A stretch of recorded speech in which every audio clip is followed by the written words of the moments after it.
Hey guys, कैसे हैं आप लोग। तो ये हमारी जो अगली वीडियो है न्यूमेरिकल्स की, राइट। Question number 161। इसमें आप लोग देख सकते हैं, आप लोग को एक सर्किट दिया हुआ है और इस सर्किट में जितने भी कैपेसिटर्स लगे हुए हैं सबका कैपेसिटेंस कितना है, C है।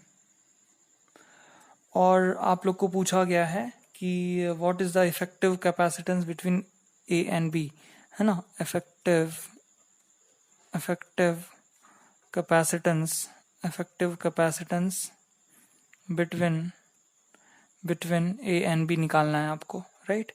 तो सिंपल सी बात है। देखिए, ये सर्किट को अगर आप ध्यान से देखोगे तो ये जो पॉइंट है, राइट, ठीक है, ये पॉइंट यहाँ पे है और यहाँ से ये कनेक्टेड है, ये चार। इस पॉइंट को अगर मैं M नाम दे दूँ, इस पॉइंट को अगर मैं N नाम दे दूँ, इस पॉइंट को अगर नाम दे दूँ मैं T, और इस पॉइंट को अगर नाम दे दूँ मैं K, और ये पॉइंट A तो खुद है, तो मैं ये तो बोल ही सकता हूँ कि potential of M is equal to potential of N is equal to potential of A is equal to potential of T is equal to potential at K। क्योंकि देखिए ना, ये जो वायर है, ये वायर डायरेक्टली कनेक्टेड है इन points को, और इस वायर के बीच में कुछ नहीं है। तो पॉइंट M का जितना पोटेंशियल होगा उतना ही N का होगा, उतना ही A का होगा, उतना ही T का होगा, उतना ही K का होगा। मतलब ये सारे पॉइंट्स का पोटेंशियल क्या है, सेम है, ठीक है, ओके। क्योंकि ये डायरेक्टली एक वायर से कनेक्टेड है, तो जितना पोटेंशियल ए का होगा उतना ही यहाँ पे होगा एन पे, उतना ही एम पे, राइट। अच्छा, अब कैपेसिटर करता क्या है। कैपेसिटर जब चार्ज होगा, देखिए आपको पता है कि जब कैपेसिटर चार्ज हो जाता है तो कैपेसिटेंस का उसका फॉर्मूला क्या है, C is equal to Q by V, है ना। C is equal to Q by V, और V इज इक्वल टू क्या लिख सकते हो आप, V इज इक्वल टू लिख सकते हो Q by C. So V क्या है, V क्या है, पोटेंशियल डिफरेंस है। V is the potential difference across the plates of the capacitor. V क्या है, potential difference across the plates of capacitor, ठीक है। तो अब देखिए, मतलब यहां से जो भी चार्ज आएगा, ठीक है, जो भी चार्ज होगा वो चार्ज यहाँ पे एंटर करेगा, राइट, है ना। और यहाँ से वो चार्ज क्या होगा, डिवाइड होगा। यहाँ से वो चार्ज क्या होगा, डिवाइड होगा। यहाँ से जो भी चार्ज आएगा वो एंटर करेगा और वो चार्ज क्या होगा, डिवाइड होगा। अब यहाँ पे देखिए कि यहाँ का जो पोटेंशियल था V है, सेम यहाँ का भी वही पोटेंशियल है, सेम यहाँ का भी वही पोटेंशियल है। तो ये जो कैपेसिटर है, ये कैपेसिटर कुछ पोटेंशियल को ड्रॉप करेगा। ये जो कैपेसिटर है ये कुछ पोटेंशियल को क्या करेगा, ड्रॉप करेगा। तो यहाँ का जो पोटेंशियल होगा इस पॉइंट का, वो पोटेंशियल घट जाएगा, राइट। यहाँ का जो पोटेंशियल है वो Vn है, राइट, Vn है। लेकिन ये जो रास्ते में पोटेंशियल, ये जो कैपेसिटर लगा हुआ है, ये कैपेसिटर क्या करेगा, पोटेंशियल को ड्रॉप करेगा। कितने से ड्रॉप करेगा, क्यू बाई सी से ड्रॉप करेगा, ये वाला कैपेसिटर। तो यहाँ का जो पोटेंशियल बचेगा वो क्या हो जाएगा, यहाँ का जो पोटेंशियल बचेगा वो क्या हो जाएगा, Vn माइनस क्यू बाई सी, है ना। यहाँ का जो पोटेंशियल बचेगा वो क्या बचेगा, Vn माइनस क्यू बाई सी, क्योंकि Vn तो था यहाँ पे, बट इस कैपेसिटर ने ड्रॉप कितना किया, ड्रॉप किया इसने क्यू बाई सी, तो बचा कितना यहाँ पे, Vn माइनस क्यू बाई सी।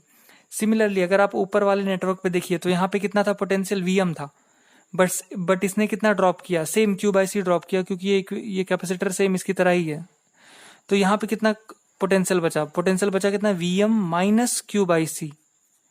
अब आपको पता है Vm और Vn तो सेम है, तो Vm और Vn क्या सेम है, तो ये दोनों पॉइंट, इस पॉइंट का पोटेंशियल, इस पॉइंट का पोटेंशियल और इस पॉइंट का पोटेंशियल क्या हो गया, सेम। इस पॉइंट का पोटेंशियल और इस पॉइंट का पोटेंशियल क्या हो गया, सेम। तो इस लाइन के अक्रॉस पोटेंशियल डिफरेंस कितना हो गया, 0 हो गया, है ना। यहाँ का पोटेंशियल इस पॉइंट का और इस पॉइंट का पोटेंशियल क्या हो गया, सेम हो गया ना। तो अगर पोटेंशियल सेम है तो पोटेंशियल डिफरेंस कितना हो गया, potential difference across this wire कितना हो जाएगा, पोटेंशियल डिफरेंस 0, क्योंकि यहाँ का पोटेंशियल और यहाँ का पोटेंशियल क्या है, सेम है। तो अगर पोटेंशियल डिफरेंस 0 है तो इसमें से करंट फ्लो होगा क्या, कुछ फ्लो होगा क्या, चार्जेस फ्लो होंगे क्या, आंसर है नो, चार्जेस फ्लो नहीं होंगे। तो ये कैपेसिटर चार्ज नहीं होगा, तो ये कैपेसिटर जो है ये चार्ज बिल्कुल नहीं होगा।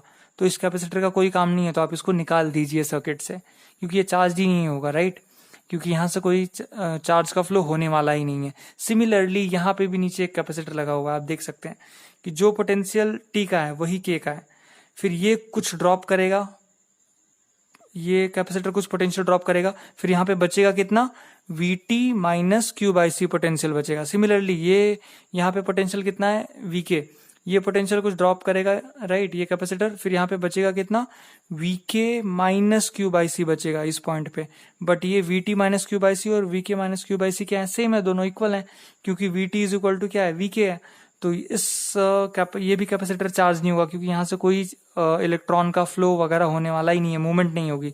तो इस कैपेसिटर को भी यहाँ से हटा दीजिए, ये दोनों का कोई काम है ही नहीं सर्किट में, क्योंकि जब पोटेंशियल डिफरेंस ही नहीं है तो चार्ज का मूवमेंट ही नहीं होगा। तो आपका ये सर्किट क्या होगा, सिंप्लीफाई हो गया। तो ये सर्किट सिंप्लीफाई हो गया, तो इसको अगर मैं दोबारा रिड्रॉ करूं तो ये ऐसे बन जाएगा। तो ये सर्किट को हमने ऐसे बना दिया, राइट, ये बीच में जो कैपेसिटर लगा था उसको हटा दिया, क्योंकि उसका कोई यूज था ही नहीं, राइट। अब इसको जल्दी से सॉल्व कर लेते हैं। तो ये दोनों ऊपर की सीरीज में है, तो इनका क्या हो जाएगा, इक्विवेलेंट C/2 हो जाएगा। यहाँ पे ये दोनों भी सीरीज में है, तो इनका इक्विवेलेंट भी क्या हो जाएगा, C/2 हो जाएगा, ठीक है। फिर यहाँ पे बचा ये C वाला, ऐसे कैसे, फिर नीचे भी ये दोनों सीरीज में है, तो इनका भी इक्विवेलेंट क्या हो जाएगा, C/2 हो जाएगा। नीचे ये दोनों भी सीरीज हैं, इनका भी इक्विवेलेंट क्या हो जाएगा, C/2 हो जाएगा। और यहाँ पे A, यहाँ पे B। अब ये सारे के सारे क्या है, पैरेलल में, तो सबको क्या करो, जोड़ दो। तो क्या हो जाएगा, C/2 plus C/2 plus C/2 plus C/2 plus C, right. ये कितना हो जाएगा, सबको ऐड कर लो। तो ये C/2 C हो गया, ये C हो गया, तो ये हो गया टोटल 3C। सो C इक्विवेलेंट कितना आ गया, total 3C is your answer. समझ में आई बात। एक बार मैं फिर से बता दूं कि यहाँ पे ये जो कैपेसिटर था, इस टर्मिनल से कोई करंट फ्लो ही नहीं हो रहा था, कोई चार्ज का मूवमेंट ही नहीं था यहाँ से, और यहाँ से भी चार्ज का मूवमेंट नहीं था। क्यों नहीं था, क्योंकि दोनों एंड्स पे पोटेंशियल क्या हो चुका था, सेम। यहाँ पे दोनों एंड्स पे पोटेंशियल सेम हो गया था, और यहाँ पे भी दोनों एंड पे पोटेंशियल क्या था, सेम था। तो अगर पोटेंशियल डिफरेंस ही नहीं है तो वहां पे चार्जेस का मूवमेंट होगा कहाँ से, तो ये चार्ज ही नहीं होगा, तो ये कैपेसिटर को हमने हटा दिया, उसको कंसीडर ही नहीं किया। या फिर एक तरीका और है इसको समझने का, कि जब भी आपको कोई ऐसा नेटवर्क दिखे, मान लीजिए ये ऐसा नेटवर्क, ये ऐसा है, ये C1 और यहाँ पे एक C2 और फिर यहाँ पे C3 और यहाँ पे मान लीजिए ऐसे एक है C4, ये 4 कैपेसिटर्स हैं, और बीच में एक कैपेसिटर लगा हुआ है, मान लीजिए ऐसा C5, और यहाँ पे है ये टर्मिनल A और ये है टर्मिनल B। अब आपको पूछा है कि इक्विवेलेंट कैपेसिटेंस निकालिए, तो आप देख सकते हैं कि ये जो फिगर है, ये नेटवर्क है, ये बिल्कुल इसकी तरह ही है। ये ऊपर का जो नेटवर्क था इसकी तरह ही है, राइट, इसकी तरह ही है। देखिए ऊपर 2, नीचे 2 और बीच में एक। यहाँ पे देखिए ऊपर 2, नीचे 2 और बीच में एक। तो सिंपल सा फंडा क्या कहता है, अगर C1, देखिए सिंपल सी बात है कि यहाँ पे कुछ पोटेंशियल था VA, इसको भी उतना ही पोटेंशियल मिल रहा है, इसको भी उतना ही पोटेंशियल मिल रहा है, तो ये कुछ ड्रॉप करेगा, ठीक है। तो यहाँ पे पोटेंशियल जो बचेगा वो क्या होगा, VA माइनस क्या हो जाएगा तुम्हारा, Q/C1 हो जाएगा यहाँ पे, ठीक है। और यहाँ पे क्या हो जाएगा, VA माइनस Q/C2 हो जाएगा, राइट, ऐसे हो जाएगा ना। तो सिंपल सा लॉ क्या कहता है कि अगर C1/C2 मतलब इसका डिवाइड बाय इसका रेशो, इन दोनों का रेशो, अगर ये C3 और C4 के इक्वल है, राइट, C1/C2 का रेशो अगर C3 C4 के इक्वल है, तो आप इन दोनों पॉइंट्स का पोटेंशियल बिल्कुल सेम होगा। तो अगर इस पॉइंट को मैं M नाम दूं और इस पॉइंट को अगर N नाम दूं, तो पॉइंट M का पोटेंशियल और पॉइंट N का पोटेंशियल क्या होगा, सेम होगा। तो पोटेंशियल डिफरेंस कितना हो जाएगा, इस लाइन के अबाउट 0 हो जाएगा। और पोटेंशियल डिफरेंस अगर 0 हो जाएगा तो इसमें से कोई चार्ज का मूवमेंट नहीं होगा, राइट। तो ये इक्वी पोटेंशियल पॉइंट हो जाएगा। तो इसको आप हटा सकते हो, इस कैपेसिटर को आप हटा सकते हो, इसका कोई काम वहां पे नहीं है, राइट। आपको ये याद रखना है, इसका रेशो डिवाइड बाय इसका इज इक्वल टू इसका डिवाइड बाय ये।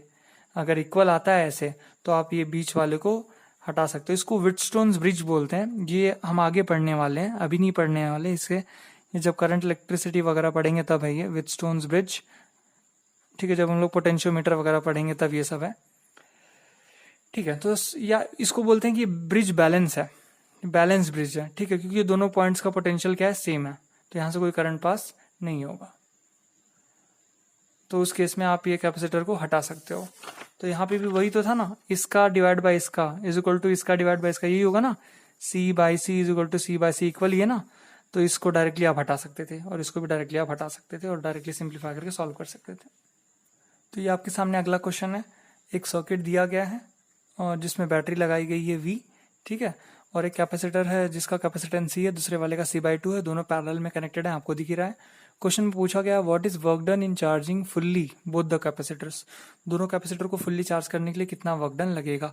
तो आपको सिंपली देखिए वर्क डन का फॉर्मूला पता है कैपेसिटर के लिए, कि जो वर्क डन का फॉर्मूला क्या होता है, हाफ ऑफ CV² होता है, हाफ ऑफ CV² होता है, या फिर Q²/2CV होता है, राइट। तो ठीक है, ये दोनों फॉर्मूला आपको पता है।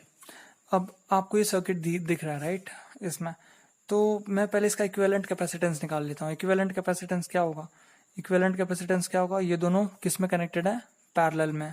ये कौन सा अरेंजमेंट है, पैरेलल अरेंजमेंट है। तो पैरेलल अरेंजमेंट में डायरेक्टली क्या हो जाता है, उनका अल्जेब्रिक सम हो जाता है। तो C प्लस C/2 कितना हो जाएगा, 3C/2 हो जाएगा। तो C इक्विवेलेंट क्या हो जाएगा, 3C/2 हो जाएगा, राइट, है ना। और वर्क डन का फॉर्मूला क्या है, हाफ ऑफ, तो यहाँ पे C इक्विवेलेंट लिखेंगे इंटू V²। पोटेंशियल दोनों के अक्रॉस तो V ही रहेगा क्योंकि पैरेलल में कनेक्टेड है ना। पैरेलल के केस में पोटेंशियल हर कैपेसिटर के अक्रॉस क्या होता है, सेम होता है। तो हाफ ऑफ C इक्विवेलेंट क्या है, 3C/2 इंटू V²। तो ये कितना हो गया, 3C/4 इंटू V², है ना, 3C/4 into V²। So answer is C, right, this is your answer, okay. तो देखिए आपके सामने अगला क्वेश्चन दिया गया है, एक डायग्राम दी गई है कुछ इस तरह से, इसमें दो कैपेसिटर लगे हुए हैं, एक 2 माइक्रोफैरड का कैपेसिटर है और एक यहाँ पे आपके सामने 8 माइक्रोफैरड का कैपेसिटर, ठीक है। अब यहाँ पे बोला गया है क्वेश्चन में कि ये जो 2 माइक्रोफैरड का कैपेसिटर है ये चार्ज्ड है। बात समझ में आ रही है, देखिए अभी ये 2 माइक्रोफैरड का कैपेसिटर क्या है, इनिशियली चार्ज्ड है ना। So initially 2 microfarad capacitor is charged, ठीक है। फिलहाल सिर्फ 2 माइक्रोफैरड वाला कैपेसिटर चार्ज है, 8 माइक्रोफैरड वाला कैपेसिटर चार्ज वार्ज नहीं है क्योंकि इसका कनेक्शन ही नहीं है बैटरी के साथ, ठीक है। बाद में बोला जाता है कि ये जो की दिख रही है ना, इस की को ऐसे मोड़ के यहाँ पे ला दो, 2 पे ऐसे मोड़ के यहाँ पे ला दो, मतलब यहाँ पे जो कनेक्शन है वो कुछ ऐसा है, देखिए ये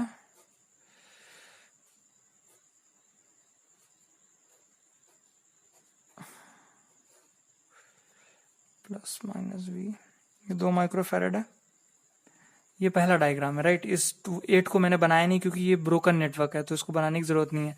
सेकंड केस में बोला है कि आप जब ये एक बार ये चार्ज हो जाए, जब ये चार्ज हो जाएगा ना, है ना, तो ये देखिए यहाँ से क्या हो जाएगा, ये चार्ज हो गया, राइट, कैपेसिटर।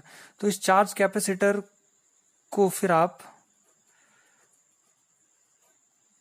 ये जो 2 माइक्रोफैरड वाला चार्ज कैपेसिटर है इसको 8 माइक्रोफैरड वाले कैपेसिटर से कनेक्ट कर दो, क्वेश्चन में बोला है, ठीक है। 8 माइक्रोफैरड वाले कैपेसिटर से कनेक्ट कर दो और पूछा है कि एनर्जी कितनी % एनर्जी डिसिपेट हो जाएगी, मतलब वेस्ट हो जाएगी इन द सेंस। तो चलिए मान लीजिए कि यहाँ पे इनिशियली जो एनर्जी थी वो UI थी और इस केस में जो एनर्जी है वो UF निकालनी है, UF है final energy. So UF is the final energy, UF is the final energy of system and UI is the initial energy stored in capacitor, ठीक है। अब देखिए कि पहले सिर्फ ये कैपेसिटर चार्ज था तो आपको एनर्जी का फॉर्मूला पता है कि एनर्जी स्टोर्ड इन कैपेसिटर का फॉर्मूला क्या होता है, हाफ ऑफ CV², राइट, ये फॉर्मूला पता है सभी को, हाफ ऑफ CV², है ना, एनर्जी स्टोर्ड इन कैपेसिटर का फॉर्मूला। अब यहाँ पे देखिए हाफ कैपेसिटेंस कितना, 2 माइक्रोफैरड, तो 2 माइक्रोफैरड कितना हो जाएगा, 2 इंटू 10⁻⁻⁶ इंटू पोटेंशियल कितना है V, तो ये V² एज इट इज, तो ये 2 कट गया, तो इनिशियल एनर्जी आ गई कितनी, 10⁻⁻⁶ V² जूल्स, ये आ गई इनिशियल एनर्जी, ठीक है, इनिशियल एनर्जी आ गई डायरेक्टली यहाँ पे। अब मुझे एक बात बताइए कि ये तो इनिशियल एनर्जी ठीक है, ये ऐसे आ गई। अब मैं इसको दूसरे पेज पे 1 मिनट लिखता हूँ।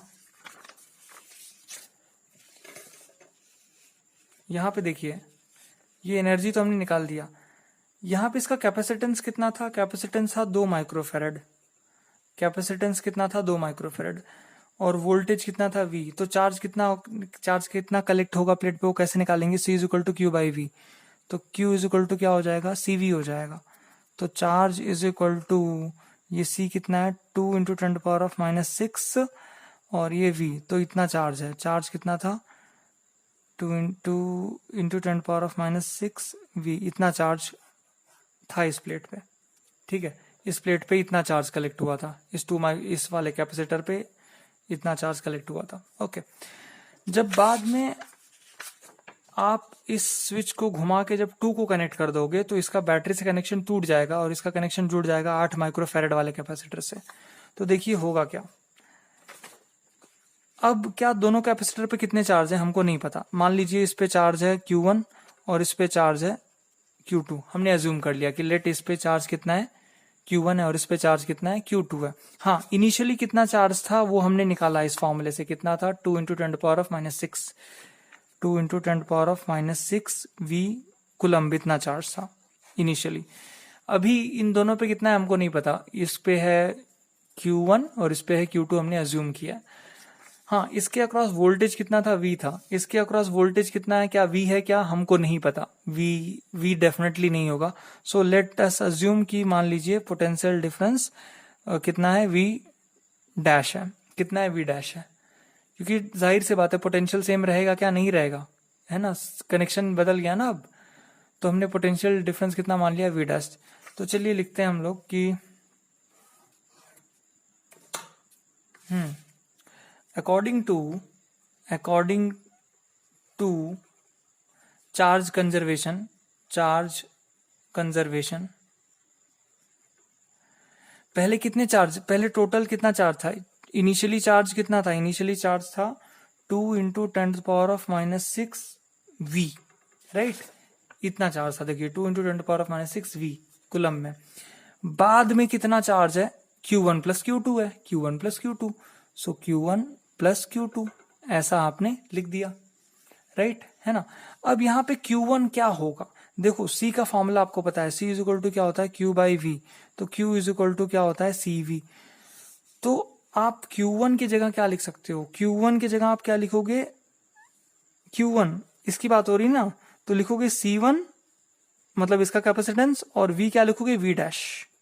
सिमिलरली Q2 की जगह क्या लिखोगे? C2 into V dash. तो यहाँ पे मैं लिख देता हूँ 2 इंटू 10⁻⁻6 V। Q1 की जगह क्या लिखूंगा मैं? Q1 की जगह C1। C1 कितना है? 2 माइक्रोफेरेड। तो 2 into 10⁻⁻6 microfarad into V dash हो गया, प्लस Q2 की जगह क्या लिखूंगा? 8 microfarad. 8 into 10⁻⁻6 into V dash. तो ये -6 कटेगा, तो ये हो गया 2V is equal to 2V dash plus 8V dash. So 2V is equal to क्या हो गया? 10V dash. So V dash is equal to क्या हो गया? V dash is equal to क्या हो गया? 2/10 इंटू V, या फिर 0.2V। तो V डैश भी आपने निकाल लिया। ठीक है, V डैश आपने निकाल लिया कि यहाँ का जो पोटेंशियल होगा बाद में दोनों को जोड़ने के बाद वो कितना होगा? 0.2 times initial potential. Initially potential जो था, potential difference, V dash final कितना होगा? 0.2 टाइम्स V। ठीक है, अब मुझे बताइए कि इनिशियली एनर्जी आपको पता थी कितनी थी? आपने निकाल लिया है। कितनी थी? 10⁻⁻6 V स्क्वायर। अब फाइनल आपको निकालना है ना, तो फाइनल एनर्जी आप कैसे निकालोगे? फाइनल एनर्जी निकालने का भी फॉर्मूला वही है, हाफ ऑफ CV स्क्वायर।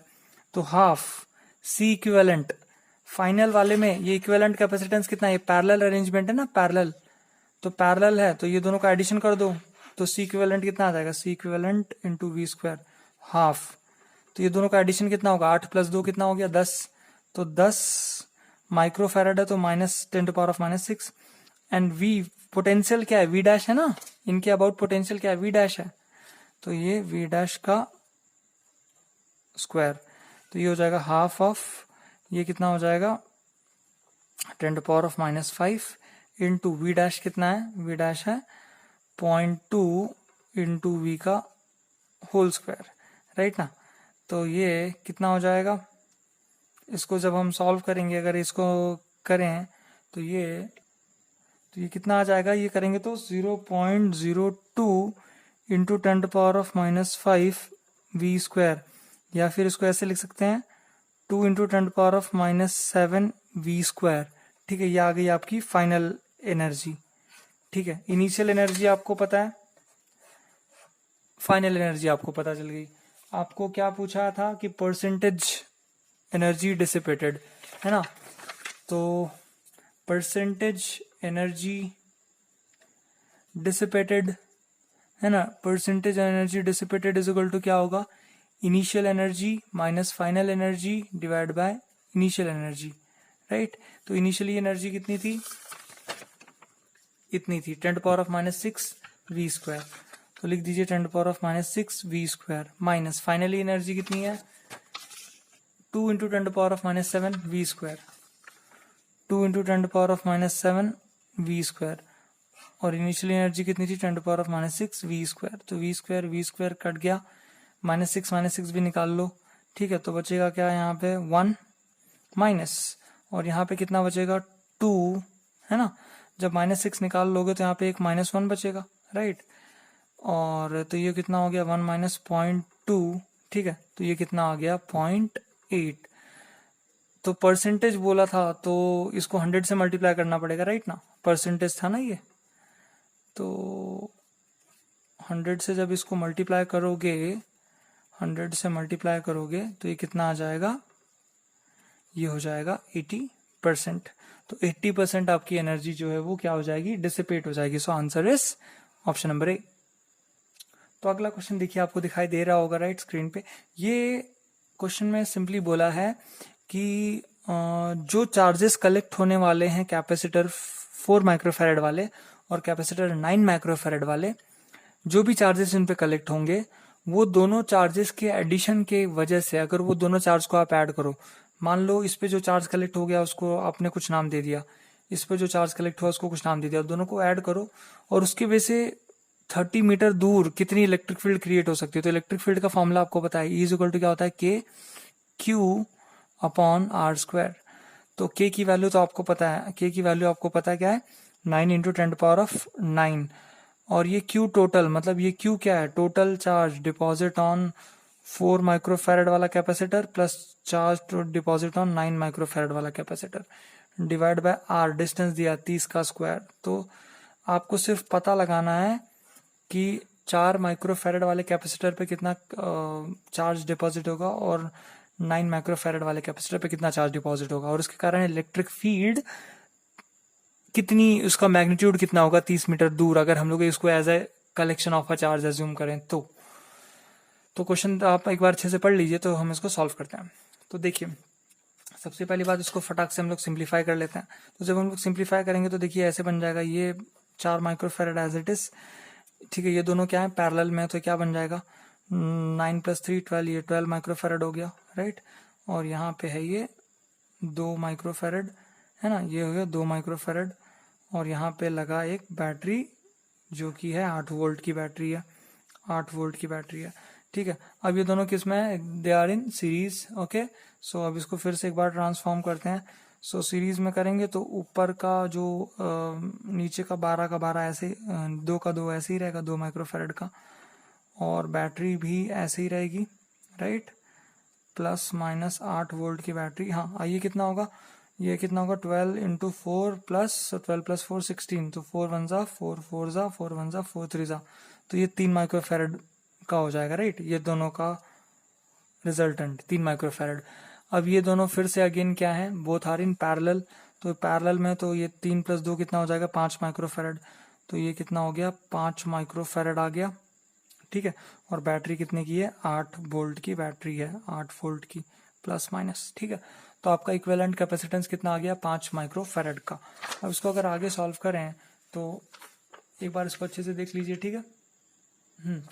तो इक्विवेलेंट कैपेसिटेंस जो आपने निकाला है 5 माइक्रोफैरेड का, तो C इज इक्वल टू क्या होता है, Q/V होता है, राइट। तो 5 into 10⁻⁻6 is equal to Q by V. V is 8, so Q is कितना हो जाएगा, 5 8 जा 40 इंटू 10⁻⁻6 कूलम। इतना टोटल चार्ज निकलेगा।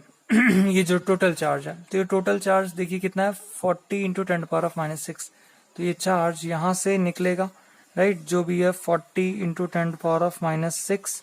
ओके, तो ये चार्ज जब यहाँ पे ऐसे जाएगा 40 इंटू 10⁻⁻6, तो सबसे पहले यहाँ पे डिवाइड हो जाएगा। कुछ चार्ज मान लीजिए यहाँ चला गया, मान लीजिए यहाँ चला गया Q1, और ऊपर चला गया मान लीजिए Q2।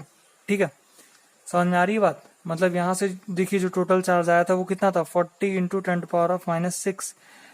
तो कुछ चार्ज यहाँ पे इस ब्रांच में चला गया, Q1 वाले ब्रांच में, और कुछ चार्ज ऊपर चला गया Q2 वाले ब्रांच में, राइट।